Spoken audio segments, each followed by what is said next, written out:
అనగానే first rule ఏంటి? పదంలో వచ్చిన ఈని మర్చిపోక ఈకి ముందు వచ్చే ఓవల్ యొక్క పేరు తీసుకోవాలి. పేరు అంటే దాన్ని ఏమని పిలుస్తారో అదే దాని పేరు. ఓకే, ఇది చదవండి. బిఏకేఈ బేక్ వచ్చేసిందా? ఇక్కడ ఏ యొక్క పేరుని తీసుకున్నాం మనం, ఈని సైలెంట్ చేసాం. ఓకే,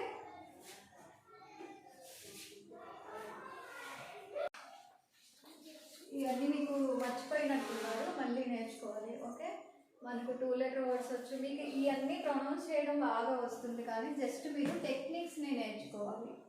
ఇప్పుడు మనం చెప్పుకున్నట్టుగా టెయిల్ వర్డ్ వచ్చినప్పుడు ఎలా మనం టెయిల్ వర్డ్ని పక్కన పెట్టుకొని దానికి ముందు ఉన్న పదాన్ని చదివి ఆ టెయిల్ వర్డ్ని, నెక్స్ట్ ఈడీ వచ్చినప్పుడు వెరీ గుడ్. ఇట్లా మరి ఒకే 2 లెటర్స్ సేమ్ వచ్చినప్పుడు వెరీ గుడ్. ఈ ఎండింగ్ అయితే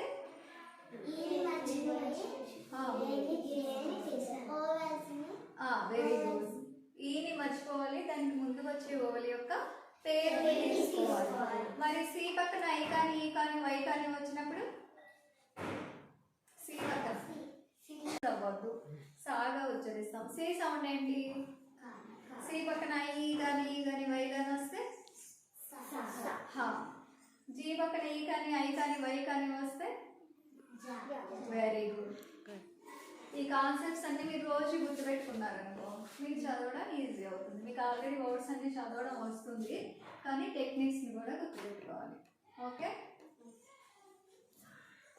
Director Jayashankar opens up about the inspiration behind Air.